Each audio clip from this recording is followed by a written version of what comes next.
FNR, Football Nation Radio. Sirianos, no call! Score! Salamidi for Cole. Cole on the run. Shoots. 2-0. Lazanovsky with the free kick. Launches a rocket! Trimboli, what vision! Blasts. Yes! That's it! Miljevic. Beautiful ball! Here's Bozanic. They might have won it! The Pioneers with George Donikian and George Kotsanis on FNR, Football Nation Radio.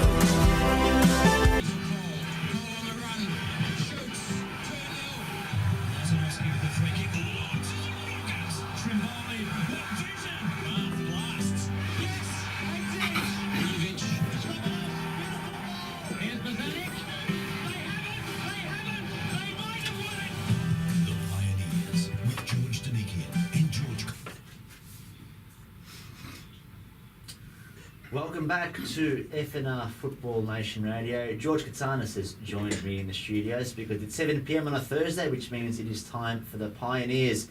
I'm filling in for George Donikian tonight, who is out on suspension. But once again, George, you have provided the goods with another special guest. That's what we do here on the Pioneers. Evening, Athos. How are you, buddy? Very well, thank you. Very happy to be here on the Pioneers. Yeah, likewise. My big time for the week. My 1 hour on the airwaves.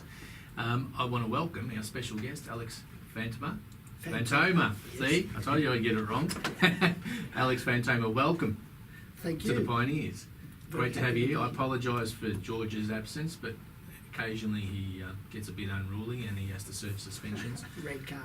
But we're pretty disciplined here on this show, as you can imagine, so he'll be right. He'll be back in a few weeks. Very good. We hope, if he learns his lesson. And George, every week, likes to start with the same question. He takes us all the way back, don't you, George? We always go back. And the very first question that we ask every week is, what is your very first football memory? One of my very first memories is probably going with my dad to Olympic Park. Back in the halcyon days when, Olympic Park and the big games between Juventus and Hellas and Croatia and Polonia and George Cross would get, massive crowds. And I remember as one day being at the ground and my father being with his mates and promptly lost me. So I remember I was at the back of the one of the old grandstands crying, and I remember a big burly policeman picking me up and taking me to the media box at the time, which was up in the main grandstand. And I can vaguely remember an announcement going over the PA that we've found a young, 4 or 5 year old boy. He says his name is Alex. Can someone come and own up? And did someone actually come and own up? Yes, when my father finally looked around and realised I wasn't there, he was there in about 5 minutes. Okay. So they didn't leave you there. It wasn't a strategic leave the boy at the soccer and not come back. Yeah, no. Well, those special memories of Olympic Park. In those days, I think we share very similar memories. A lot of my very first memories are that, the big crowds and the smell of the dodgy hot dogs. Yep. Out the back of Swan Street as you walked into the thing. So, when did you start playing football? Well, look, I actually started fairly young, but I wasn't playing the round ball game. No, do tell.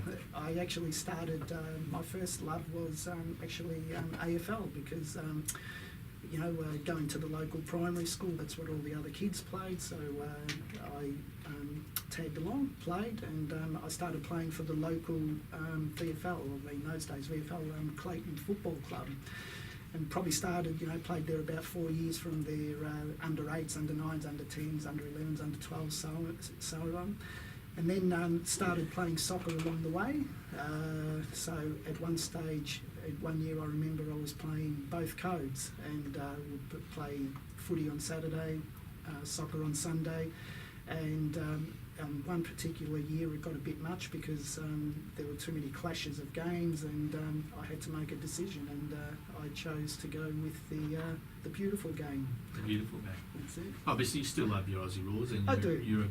I think you still go regularly. Is that right? Yeah, I'm a Carlton supporter, so yeah. I do go to the occasional game when I can. Of course, they've fallen on hard times the last few years, but hopefully things will improve. Well, they give you a good reason not to go, don't they? Exactly. At the moment. It'll turn It'll around. turn around. It'll It's turn cyclical. around. All right. So you had to choose. So what age were you when you made that choice, roughly? About 11 or 12. Okay. Yep. All right. And So we've had a couple of I think Yaka said he was pretty handy. Yaka Benedict, when we had him on, said he was a pretty handy Aussie rules footballer, and then moved on and played soccer. Do you think there's any sort of, a connection there between guys that can play one sport and then move on to another, and then obviously the goalkeeper thing? yeah, obviously being a goalkeeper, it was a good fit for me because you're still handling the ball, so to speak. So it wasn't, playing in goal was something that wasn't foreign to me because I was used to marking and those type of things from my football days. But yeah, certainly, there are players that I even see, and we all have that you look at them and say, gee, this guy plays AFL but could be a gun football player or a rugby player, and there are those sort of players that would be good at whatever sport they take up, I think. Yeah. No, that's fair enough. Natural eye, hand and foot coordination. Correct. Helps and all that. Were you always a goalkeeper when you played soccer? I was until my later years, where I played veterans, and it sort of started getting a bit cold on Sunday mornings when you're in your 40s and playing with your mates. So I said, hey boys, I want to have a kick on the field because I'm getting cold here. So the last few seasons that I played veterans, I was actually playing on the field. Yeah. Okay, that's all right. And how did you go as an outfield player? Like all goalkeepers, were you a superstar? Absolutely. Self-acclaimed superstar? Self-acclaimed, absolutely, but obviously the rest of the team put me somewhere where I couldn't do too much damage. Okay, there's the truth in there, isn't there, somewhere? There is, There is. Okay, so tell us about your days at Clayton Juniors, the soccer club. Okay, well, as I said, I was playing at the football club, but my Uncle Ernie, who's English, married my auntie after the war. Ernie Weston. Ernie Weston, yeah. Yep. He was a British soldier and met my auntie after the war, and he was a passionate Reading and Arsenal supporter. So had a lot of input from him over the years when I was really young. Memories like we would be on a Sunday having dinner or whatever, and he would have to get his radio out and go in another room and listen to the BBC broadcast of the results, and it would be Arsenal 1, West Ham 0, Wigan 3, and so on. Particularly nil. Exactly, all that type of thing. And anyway, he had a few contacts at the Clayton Soccer Club, and through my uncle, my dad, and a couple of dads of some of my mates convinced me to go up there. At the time, Clayton Soccer Club was a expat British club, a lot of English and Scottish boys there, and I started off in the juniors there, yeah. Okay, so you were telling me before, and I think we saw some photos there, that they played in the old West Ham colours. Correct. Originally they were red and white stripes, I think, from memory back in the day, but by the time I got there in the sort of mid-70s, they were playing in the West Ham strip. Yeah, Claret and blue. And of course that became, and I've been a lifelong West Ham supporter ever since. Had an influence on you. Exactly. Oh, very good. So was your dad an influence? Yeah, my dad was a big influence because once again, he used to love to play soccer back in Italy. Lots of stories. My mum and dad are from Trieste, up in the northeast of Italy, and Triestina back in the day. Once again, they've fallen on hard times now, and I think they're in about the third tier of Italian soccer. Yeah. But back in the day, they were Serie A, and they had some really big names there, and so Dad used to tell me all these stories about going to the ground and watching these heroes play and all that type of thing, and of course by the time I came along and I was a little bloke, he was dragging me along to Juventus games here in Australia. So huge influence there. Absolutely, yeah. Okay. So you didn't take long from the under 11s, under 12s, and you were, I would say, fast-tracked, and you can tell me the story, but it wasn't long before you were actually playing senior football at Clayton. Now, Yeah. tell us how that came about. Well, it was, I was only, from memory, I was about 14 and a half at the time, and was playing juniors, and I get a phone call one night from one of the committee men saying the senior goalkeeper had broken his leg in a tackle on the previous Saturday, and I was required to come up to senior training, so I did, and And I found myself the first week, they put me in the reserves, and the second week I was in the seniors at 14 and a half, and that was quite a experience, learning in the trenches, as they say. Okay, so that first week when you're in the reserves, so you've gone from playing underage football with kids your own age, and now in the old days the reserves was open age, Yep. right? So you're going to come across some older guys, some monsters, some big boys, some skillful boys, maybe some at the end of their career, whatever. All of the above. Yeah.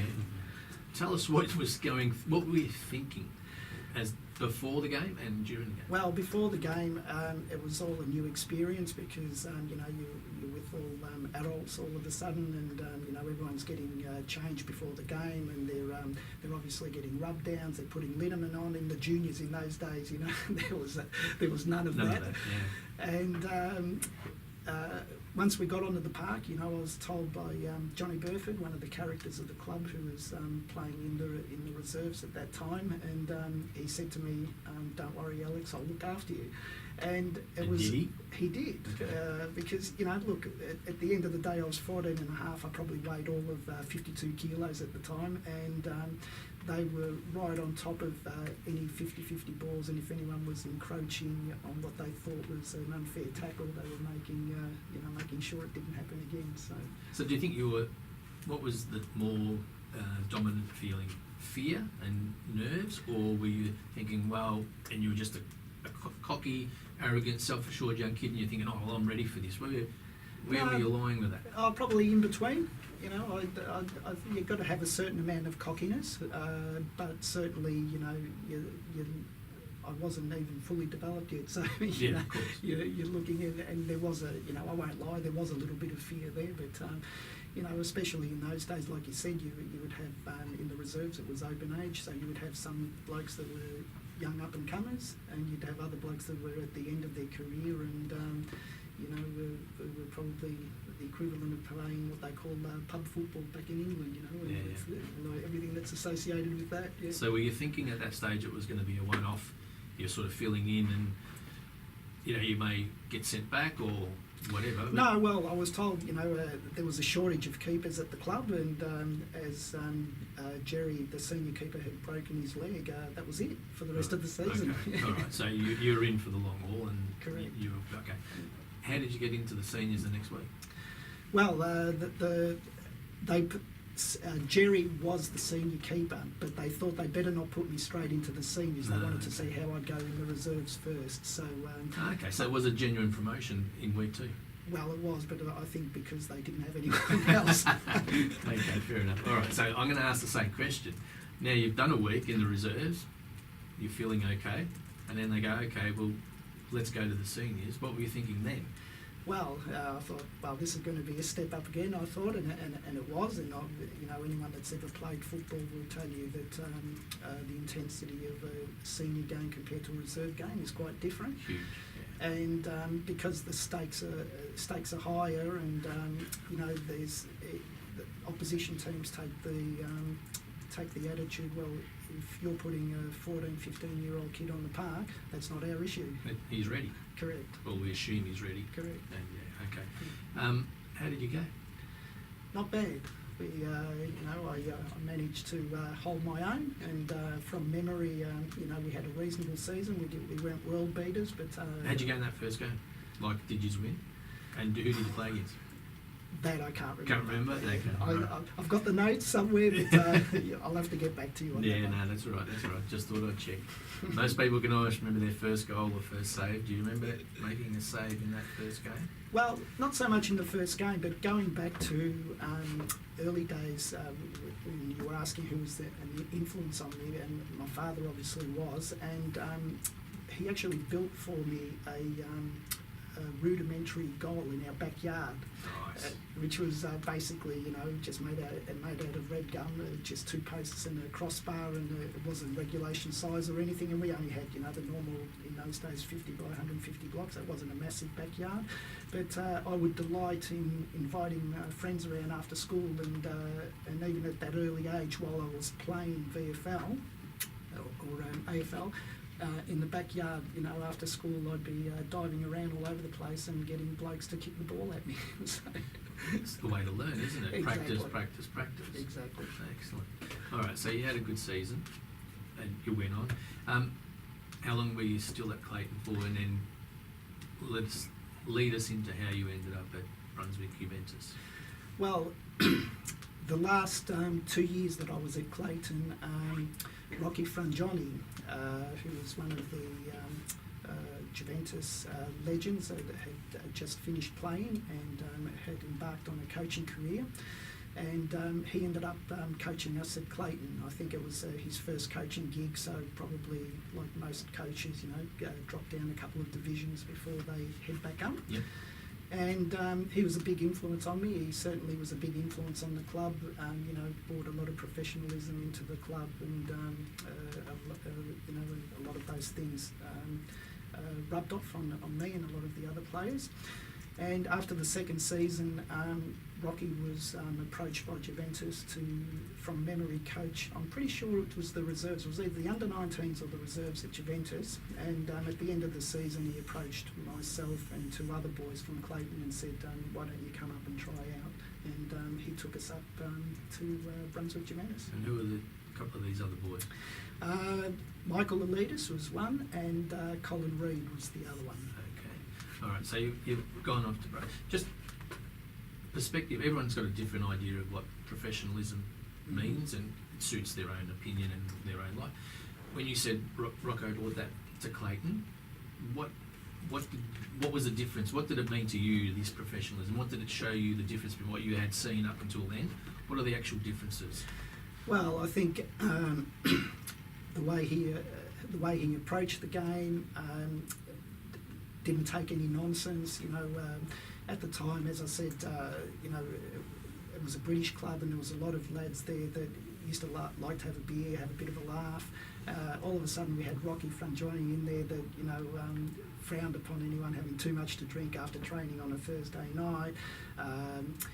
If he had to drop a player, even if that player was the best clubman but wasn't performing on the pitch, he would drop him. So certainly, I remember there were some players got their nose out of joint, and I remember actually one or two players storming out on a Thursday night when they were selecting the senior team and they weren't in it all of a sudden, and things weren't all that rosy all the time. But I've got to say the performance on the park improved, and I think as a club we improved. Okay, so you saw those changes that he brought in. Absolutely. Actually made the club a better off place, and you were noticing that it was working in helping you with your preparation. Correct. Mentally, perhaps, as well as physically. Yep. Yeah. Okay. And Rocky had a lot, because as I said, I knew who he was because I'd seen him play as a little kid, and so I was someone that I looked up to. You respected him, so you were willing to listen and learn. Yep. Okay, so now you're at Juventus in the under-19s. Yep. Tell us about that. Now you've gone to effectively your childhood, the club you supported and used to watch at Olympic Park. Yep. All right, you walked into the dressing rooms there, and it's again another step up from. Yep. 14-year-old making his senior debut at Clayton, but that was a huge step. Yep. This is another huge step. So Massive step, and what are your memories of that? being overwhelmed and Yeah. and being quite not frightened, but a lot of trepidation because I knew who the players that were at the club, and when you go from a little suburban club on a little suburban ground, and all of a sudden you're at Olympic Park, which at the day was the mecca of soccer here in Melbourne. And you walk into those dressing rooms and you see players that you had seen growing up, and it could be quite daunting, and it was quite daunting. So did it take you a while to settle in, to adjust? It takes a little bit, yeah, Yeah. but you just got to head down and get changed, and it's like any environment, in fairness to everyone was friendly and you're introduced, and once you get out on the track and start training, well, it's it's business as usual, and everyone's competing for those positions. In those days, were the under-19s training with the seniors? Was there a bit of crossover, or was there was a bit of crossover. Yeah, so we were training separately. Like at under-19s, we were training. A lot of the training was at Sumner Park, which Yep. is the Juventus junior ground back Yep. in the day. but occasionally we would be invited to train at Olympic Park, either the main ground or sometimes at the number 2 ground, the old Greyhound track. Okay, so when you went there as a young kid, who was the first team goalkeeper when you first got there? Do you remember? At the time, there was a number of goalkeepers. There was Robert Tertzini was there, comes to mind. Terry Hawke was there. Gary Clayton was there. They're the three that really come to mind. Mauro Raponi was still in the under-19s as well. So, there was a Ricky Mazzadra. There was a plethora of goalkeepers, like any big club. They didn't have a shortage of keepers like we had at Clayton, put it that way. No, that's fair enough. So there was plenty coming through and probably many queuing up at the door trying to get in, I could imagine. Correct. Okay, all right. So when did you play your first reserve game? Or when did you make that step from 19s to reserves? Okay. Well, just to go back a step, sure. The under-19s, when they actually introduced, they had an under-19 squad, but because they had so many new players coming through the juniors and a few like myself coming in from other clubs, they formed another under-19. So we actually had an under-19 A and B squad. Just to interrupt, were you playing in like a state league under-19 Colts We were, type? yes. So all the Correct. state league teams had an under-19. Correct. Okay, you guys had two. Sorry, Yep. carry on. Yeah. Yep. And we were in the same division because there wasn't as many divisions back then. So we actually got to play each other in a inter-club derby, if you like. Wow. And For points. For points. Yeah. And of course the A team had all the established players and the B team had all the new boys like myself. And you wouldn't believe it, the first game at Sumner Park that we played them, the B team, we knocked them off. Of course you beat them. Of course. Yeah. So a few egos are probably dented. Correct. Okay. So was that the start of, you guys saying, well, we're here? Yep. How did that affect the coaches or their selection going forward? Did that alter thing, or did you just have two separate squads for the whole of the season, or did they sort of mix them up? We had two separate squads for the whole season, and then at the end of that season, I was invited to come up and train with the reserves. Okay. Who was the reserves coach? Do you remember? Back then, from memory, I think it would have still been Rocky Frangioni. Okay. Yeah. All right. So you've got a friend on the inside. Yeah. So you've still got a chance. Yeah. There's no enemy there. So No. okay. So what are your first recollections of playing state league reserves? Well, once again, it's a step up, and all of a sudden you're not playing at Sumner Park anymore, but you're playing on the senior ground before the senior game. So the 1 o'clock kickoffs now. 1 o'clock Yeah. kickoffs, and so the first time that I ran onto Olympic Park was an actual reserve game, and but still the feeling of getting changed underneath the main grandstand. The crowd was still building because it was 1 o'clock kickoff. So, but there were more people even watching the reserves than there would have been at any game I'd ever played in before at Clayton. Yeah. And And that nice little long walk out along the athletics track. Yeah, through the tunnel Yeah. onto the athletics track. And I remember a really fond memory was my father, who was a great support at the time and throughout my whole life. And I remember he was standing next to the players' race, and when I came out of the players' race, he sort of gave me a friendly tap on the back of the head as I was running out. So Special moment. yeah, exactly. Very good. How long did it take you to break into that senior team? Or was it one of those things in, out, Yeah. working your way? Yeah, it was one of those things you're sort of in and out, and at the time there was a lot of keepers, so it was difficult. And as a new boy, you got your chance not so much in the premiership for points games, but more the pre-season cup games like the Doherty Cup, the Ampol Cup, the Yeah. Victoria Cup. Yeah, of course. Those type of So they'd competitions. throw you in and test you out, and then Correct. probably they weren't paying the seniors in those games, so the senior players didn't want to play. Yeah, all of that. Touch of that. All of that. Okay, so while you were there, they did sign Jack Riley, which probably is one of those 50-50 things. One, you get to learn from one of the best and work Correct. under him. Yeah. And two, you're not going to get a game because they're paying him a lot of money to be the first team keeper. Correct. All right. Tell us your memories of Jack and how that worked for you, good or bad.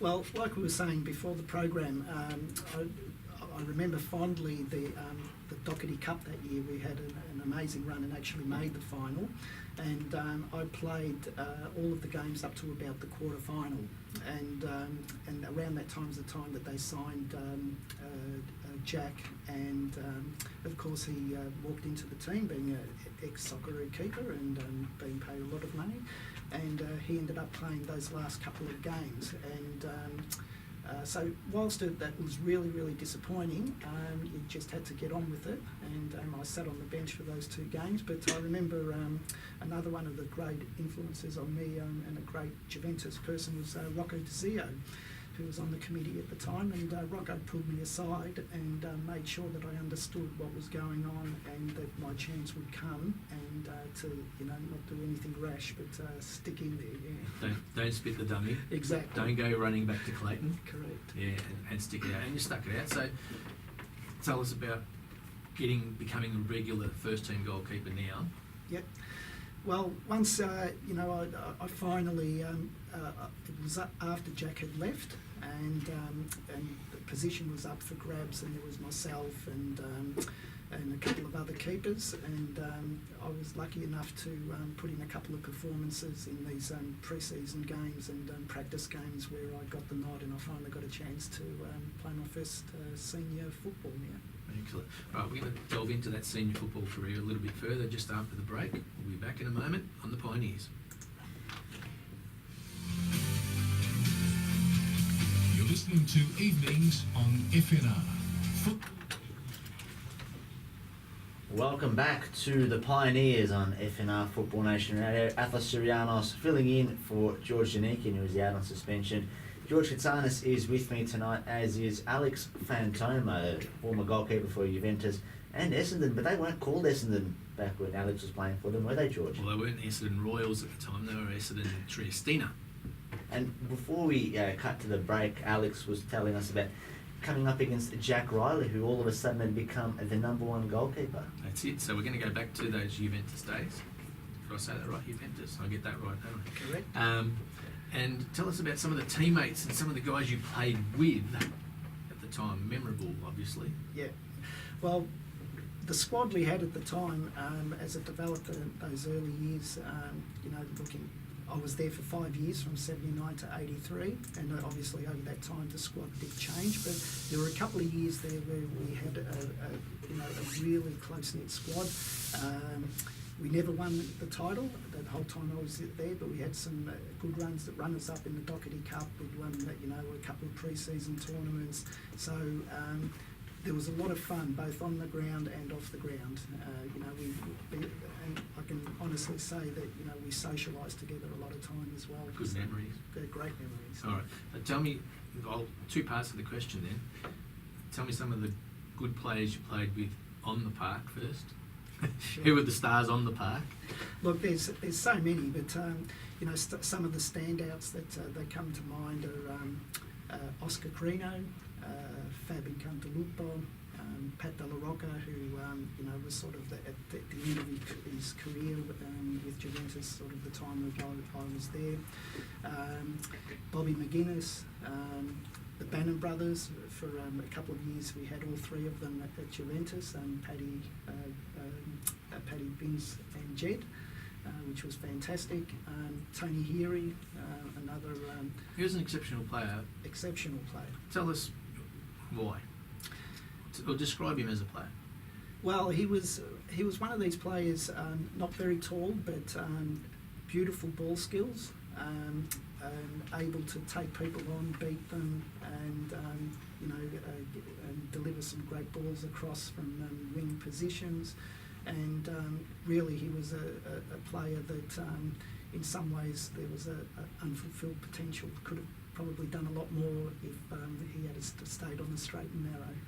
Fair enough. Okay. Pat Della Rocca, Mr. Juventus in many ways. Mr. Juventus, yeah. And Pat Della Rocca is someone that I've had a lot to do with right up to this day, because as I mentioned earlier, once I stopped playing and coaching, I played veterans with the Juventus Old Boys, and ended up playing 22, 23 seasons there. So, which is phenomenal, and Pat Della Rocca has been part of that club for the whole time. But he was a big influence too at the time, because he was someone that I'd gone to see play when I was very young, and to actually take the field or onto the pitch with him was something special. Yeah. Absolutely. off the field or the party boys? Off the field, there was a lot of funny times.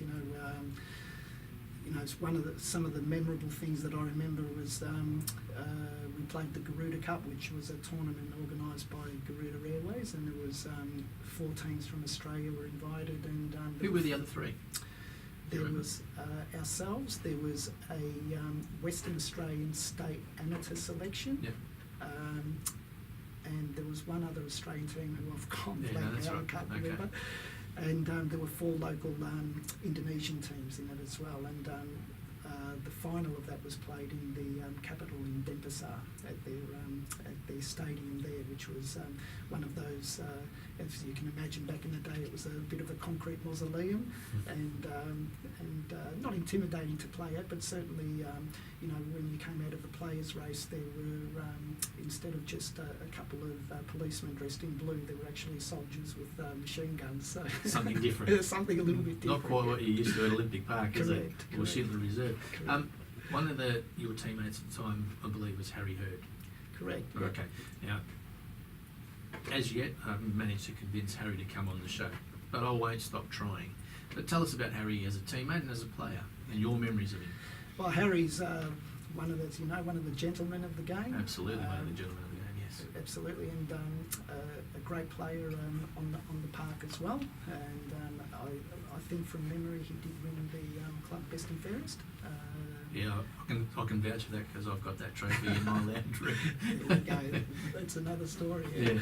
But Harry was a class player, one of these sort of tall, lanky type players that used to maybe to somebody up in the grandstand may have looked slow, but believe me, he could cover a lot of distance with those long legs. Yeah. Oh, very good. I just want to. Sometimes when we've got time, we do word association.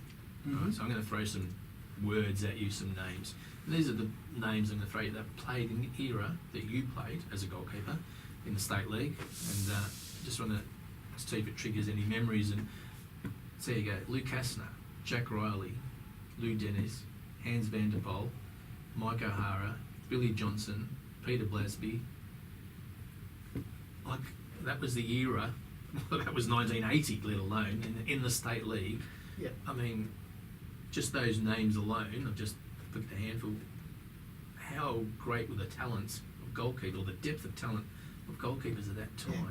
Well, if we're playing word association, the word that comes to mind would be better, because all of those boys that you mentioned, I consider were fantastic goalkeepers, and probably better than I ever I was. was not here to make comparisons, but it was just to say, like, in an era when you were playing and at your best and at your peak, there were so many great goalkeepers, and we were blessed at the time, and really all of them, in many ways, Billy Whiteside, Sean Keogh, Yep. Great goalkeepers, which Yep. for a state league, Yep. not even national league at Yeah. the time. Well, you've got to remember too, though, that when I joined Juventus in 1979, the state league, the national league had only been around for 2 years. 77 yeah. it started. Yeah. So there was still that crossover period where the National League was establishing itself, but the state leagues were still very, very strong. So a lot of the teams, even though we were playing state league, we would have been very competitive had we been playing any of those National League clubs at the time. I believe. No, I think you're right. There were some strong state league clubs, and even the team that smashed you in that Tokati Cup, that Melbourne Croatia team. A fantastic squad. Yeah. That was a national league quality team. They playing were in the state benchmark, league. yeah, Yeah, they were the at that time. benchmark. They were outstanding at the time. Billy Wojtek. Billy Wojtek played against him when he was at Croatia, and ended up playing with him. He was my coach at Essendon Triestino. Was he player coach or just coach? He started off as player coach, yes. Yeah. And what are your memories of him as on and off the field? Well, on the field, obviously, fantastic player. A Socceroo that had represented his country many, many times through that arduous qualification campaign through Asia and Yes. and Vietnam and all of those sort of. So a great player and a great personality. Came down as player coach to Essendon Triestina, and certainly once again, we were. I think, 3rd division at the time. And they recruited myself and a few other ex-state league boys, and they, with ambitions to get promoted, and Billy was part of that. Tell us some of those boys that turned up at Essendon Triestina when you were there. Carlos Abadusi, Tony Menenti from Faulkner, Billy Wojtek, obviously, Kieran Coyle, Frankie Muscles from Sunshine, Mick Giacomi was there also from Faulkner. So, you know, and along with the local boys that were already at the club, we had a really, really strong squad. And in that time, you had 2 promotions. You were there for 3 or 4 years, and you had 2 promotions. Yep. So it was definitely an upward curve. Correct, yes. Right. So you enjoyed your time there? Yeah, fantastic time. And of course, as I mentioned earlier, Mum and Dad are from Trieste originally and came out to Australia in '58. So to play for a club that had those connection to my roots was something special as well. And Dad would still come and watch? Absolutely. Absolutely. Every week. Okay. All right. After that, I don't want to fast track, but we don't want to miss out, because you've had a long career off the field. Obviously, starting with the kids getting involved at Ashburton, is that right? Is that how Yep. it sort of... Well, yeah, you know, as things happen, you know, you get married, you start a family, and your soccer career comes to a grinding halt. Yes. So, as spare time no longer correct, exists. Yeah. Correct. So as the kids got older, you know, I never really forced them, although they may have a different opinion of things, but you know, I would have been happy to support them whatever sport they chose. But our house was a football household. They were surrounded by football stories from myself, from their grandparents, the paraphernalia that's in the house. So it was a sort of a natural fit that they start playing football. And they ended our local club near where we live was Ashburton Soccer Club. So as you do, you know, you take your kids along there, start them in the under 8s, you get asked to be a team manager, then you find that next year you're coaching, the year after that you're on the committee, and the year after that you end up being president of the club. Did you want to do any of that stuff, or does it just happen? Oh, a bit of both. Yeah. It does just happen, and you know, sometimes you get tapped on the shoulder, and you know, people, their own kids have moved on, and so they've got to pass the baton to the new generation. And when it was my turn, I was quite happy to do it, because I take the view that I've got so much from this game that I think you need to give back as much as you can as well. That's right. So how many years were you on the committee / president?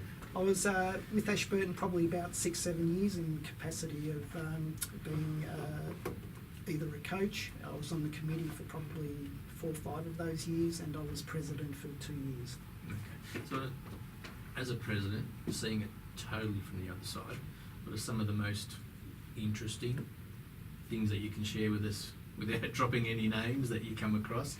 Some fun times, I guess. Sure. Look, as president of a junior football club, you know, it's a lot of hard work, but there's a lot of satisfaction to be gained as well. You know, because it's not just about coordinating stuff on the ground every week. You're also negotiating with local council for better facilities and lights, and fundraising, and organising canteens and sausage sizzles. So you need to have a good team around you, and I was lucky enough to have a really good team around me. So you know, as much as we could, the workload was shared. But at the time, you know, and they have grown even more. But at the time, we had over 500 kids running around, and we were the second biggest. I stand to be corrected, but at the time, we were the second biggest club. Junior club in Victoria, only behind Brighton. Very good. Now, I'm just going to go back a bit. Marcelin College Old Boys is where you went after Triestina, right? Yep. And player coach. Yep. So another different hat. Yep. All right. So the senior team, well, the Old Boys in this case, but 3 years there, player coach. You can tell me how much of each. Yep. New challenge, being the player and doing well at Triestina, getting the promotions. A different hat. What were the new challenges you saw as a coach, and how did the coaches that you had in the past influence your thinking or the way you went about it? Yeah, well, obviously, Marcelin Old Boys was the Old Boys from Marcelin College, and I got involved through my wife's cousin, Manny Marino, who was an ex-student there, and he and his mates had probably started the Old Boys from that college, and asked me to come along and be player coach. So, you know, I'd been out of the game a couple of years then because of my own boys had only just been born. So the first thing I did, I said, yes, I will, but I wanted to get my coaching accreditations. And back in those days, if you remember, there was level 3, level 2, level 1. So I worked my way up. I got my 3 and worked my way up and got right up to level 1. And I remember level 1, at the coaching academy, if you like, John Gardner was in charge of it. He gets mentioned every week. there you go. There's another. It couldn't be a show without Johnny Gardner getting There's mentioned. another hard taskmaster. So Yes. I played against John back in the day, Yeah. and he was tough as nails on the park, and he was tough as nails as a coaching instructor as well. You know, took no prisoners.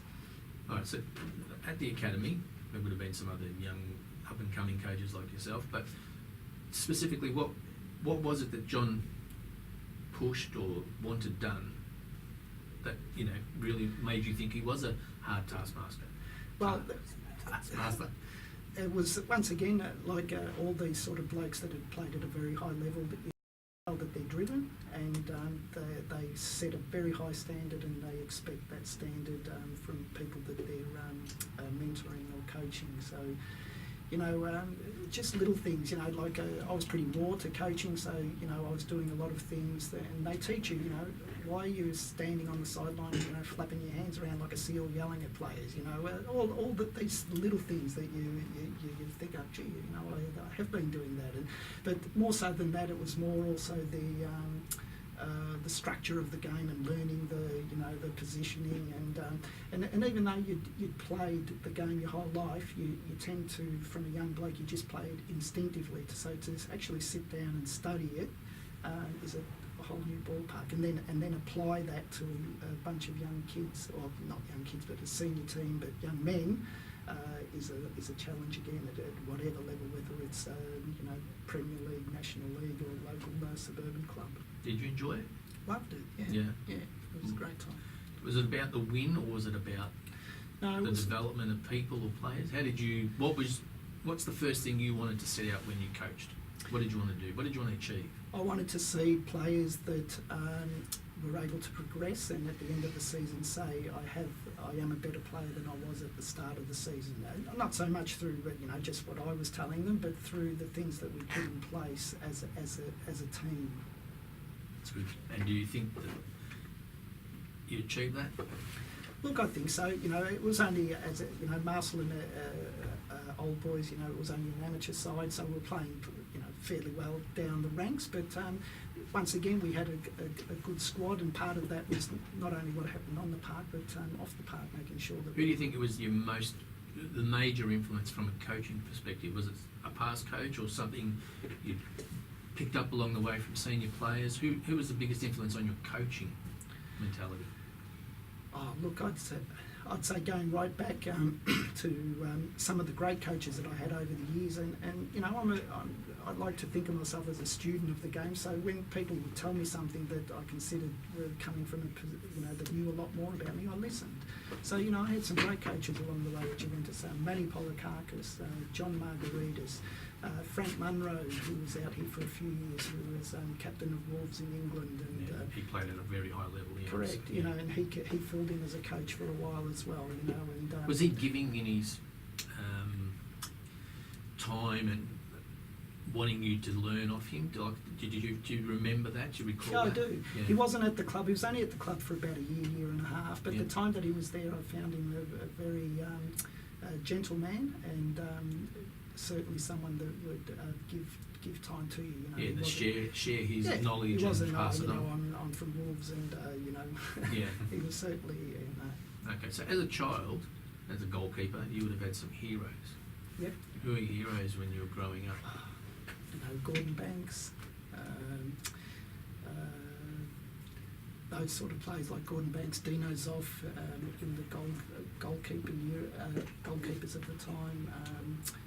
I was a fanatical West Ham supporter, so Billy Bonds back in his day, you know, even though he wasn't a keeper, I just loved the way he played and went about his football on the pitch. And you know, and growing up, we didn't get a lot of the coverage like you get today. So you know, we used to get the match of the day, the big match, Saturday night or something very late. And I'd be sitting in front of the television going, wow, this is fantastic. And for me, you know, that was one of the magic of football, is that it was an international game, and I've always, my outlook on life is to not be inward looking, not to be the big fish in a small pond, but look further afield, and for me football was a perfect fit. Very good. Now, you had a mate who I think was with you at Clayton and went with you to Juventus. Yep. Who later on did all right, played for the Socceroos, South Melbourne. Yep. Bought a club, sold a club, went overseas. He did about everything, Oscar. I don't think there's anything. Oscar Crino, tell us about your time, your memories with him as a kid, and some of the time you spent at Juventus together. Well, Oscar was a Clayton boy like me, but we went to separate schools. So he went to Clayton Tech, I went to Huntingdale High, and we only really got to know each other once we both joined Juventus. But we got on because we came from the same area, and when we started, neither of us was driving. So we used to meet at Clayton Station and get the train to Richmond, get off, walk up Swan Street to Olympic Park, and and start our That training. in itself is a great story and an amazing adventure, isn't it? To be able to do that. Correct. Like with someone in your neighbourhood, let's go training together. We're going to Olympic Park. We're training with Juventus. Exactly. And And a certain amount of pride. You'd get on at Clayton Station and you'd have your Juventus tracksuit on and your Juventus bag, and even though it was mainly in those days Clayton was a mainly Anglo-Saxon Australian football type area. You wore your kit with pride, going to and from the ground and training. It sounds like you were very proud of it. And what are your memories of you and the man at training? Well, Oscar, he's one of the most elegant players I ever saw, because when you saw him play for Australia, he was one of these players that would glide around the park and make things look effortless, and funny things like after training, both Oscar and Fab and Cantalupo, because I was always keen to do more, I'd be asking when the coach would say, all right, that's it for the night, I'd say, come on boys, let's stay out another 5 minutes, and they'd just rain shots at me, and both Fab and Oscar, they would tease me, because Oscar would say, oh, this one's going top left, and sure enough it was going top left, and no matter how good I dived, I couldn't get to it, so Yes. it was unbelievable. So Yeah. you would have got some pleasure seeing him go on and do well for himself later on. Any player that goes on to represent Australia is a fantastic thing. No problem. All right, we're just going to take a small break and we're back with Alex.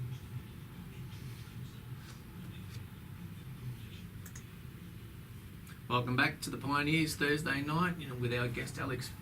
Fantoma. There you go. I told you I'd get it right. Now, before we run out of time, which happens every week, I want to get some of the memorable stories. Now, tell us about your day out at the beach. Well, when I was playing at Juventus, I was still at university at the time, so as most uni students, had a lot of spare time on my hands. And I remember one day it was a beautiful day, and I'm spending most of the day at the beach, and sadly got absolutely sunburned to a crisp. Rocked up at, we had a game that night at Olympic Park. I can remember walking into the dressing rooms, and Tony Bodgy was the coach at the time. Good old Tony. Tony, yeah, and when he saw me, he went absolutely bunter, and he couldn't believe it was an important game, and I was stupid enough to get sunburned. And I remember John Langley, who was our masseur at the time, lovely man, and so I'm on the table, everyone else getting a rub down, I'm getting whatever, some sort of lotion put on me to try and stop all the burning from the sunburn. But, Did you play? Oh, Tony Bodgy made me play. Okay, of course. Went out there and it was a bit sore, but we got through, and I think we won the game from memory. Well, that's the main thing. I think I would have kept Tony happy. Yeah. Okay, Alfa Romeo. There's a bit of word association for you. Yes, that was. We were playing Melbourne, Croatia at Olympic Park at the number 2 ground, and it was a big game at the time because The State League Cup semi-final, something like yeah, that. exactly. And Anyway, to cut a long story short, we beat them. I think it was a 2-1 or 3-1 result, which was a fantastic result for us because they were much higher on the table at the time. And a great team. And a great team, yeah. And after the game, we were all having a few beers in the social club at the number 2 ground at Olympic Park, the old Greyhound track, which was a bit swisho, the grandstand there. And it was luxurious compared to... Yeah, exactly. But Rocco DeZio, who was a team manager at the time, came up to me and I was having a few beers and he said, "Oh, there's someone here that wants to speak to you." And it was, I can't remember the man's name now, terrible, but he was the general manager of Alpha City, who was the Alfa Romeo dealership at the time and one of the main sponsors of the club. And to cut a long story short, he asked if I wanted an Alfa Romeo, not to keep, sadly, but to drive around for a month. And, you know... You accepted? Oh, being a young bloke and not having a car, being at uni with no money, of course I accepted it. Okay, what colour? It was red, of course. All right. So you're driving around now, you're going to uni in an Alfa. Picking up my new girlfriend in an Alfa, yeah. Very impressive. It would have been the talk of the town and the neighbourhood. Well, it was, and it actually made, you know, the newspapers at the time, you know, back in the day, like now, we sort of struggle sometimes to get cut through in the mainstream media. But I remember the Herald Sun had the headline, Alex Fantoma in the Alfa Romeo class, and I had people ringing me up saying, "What's going on here?" And I said, "Just read the story, will you? All that's happened is they've been given a car to drive around for a few weeks." How did your teammates feel? Well, you know, they actually, a lot of them said, "You weren't even best on ground that day. Why did you get it?" That's what I half expected to get free from teammates. Okay. Exactly. All right. Just one more memory. Gary Brooks. Yeah. Played with you at Juventus. Yeah. And as I think you might have said, was a striker with Eddie Krunčević at the time in the juniors. He was, and they both, you know, they were only there sort of the first year that I was there because Eddie went on to bigger and better things, and Gary ended up leaving too. But at the time, they were products of the Juventus juniors, and they were two really outstanding talents. And back in the day, if you asked people who would be the one that you'd think would most succeed, most people would have said Brooksy rather than... and that's based on the fact that Eddie had a super career. Correct. In Europe. Yeah. But Brooksy, you know, I haven't seen him many years, but you know, a bit of a sad story because he came to the game that he loves really in difficult circumstances, because I know his father didn't want him to play and really made it hard for him to even get to training and things like that. And you know, but ran into him years later with friends of ours at a pub in Fitzroy, and probably hadn't seen us in 15 years. And when he saw us, it was like, you know, he came up and hugged us, and he's, "It's my compare from Juventus," and he was just so happy to see us, you know. And when he left Juventus, he ended up for a few years with Peter Balassoni and others at Thomastown, and we were playing the Italian Cup final at the time, and I was in goal for Juventus, and Brooksy came on, I think, the last 20 minutes and absolutely destroyed us. He was a sort of player, a bit like, not bigger, but a bit like Tim Cahill. He was able to just, on headers, just had this ability to hang in the air, you know, and they ended up beating us 3-1, and that year the Italian Cup was played at Thomastown's ground, and if you've ever been there, it's a really little compact ground with, you know, little grass terracing all around. In reality, would have been maybe 3,000-4,000 people at the ground. It seemed like 20,000. It was just packed. And it makes us, for those of us who are blessed, who our parents have supported us, or we support our kids, that we missed out on such a good career of a young player, because obviously his parents weren't happy for him to play soccer, which in many regards is pretty sad. But correct. It is, right? So we take it for granted.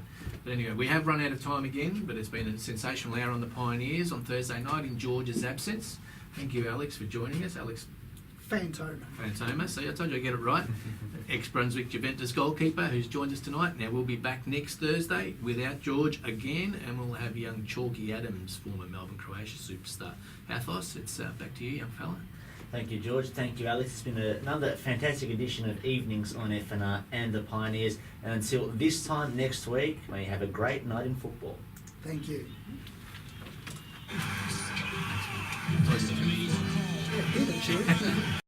FNR, Football Nation Radio. Sirianos, no call! Score! Salamidi for Cole. Cole on the run. Shoots. 2-0. Lazanovsky with the free kick. Launches a rocket! Trimboli, what vision! Bath blasts. Yes! That's it! Miljevic. Beautiful ball! Here's Bozanic. They haven't! They might have won it! The Pioneers with George Donikian and George Kotzanis on FNR, Football Nation Radio.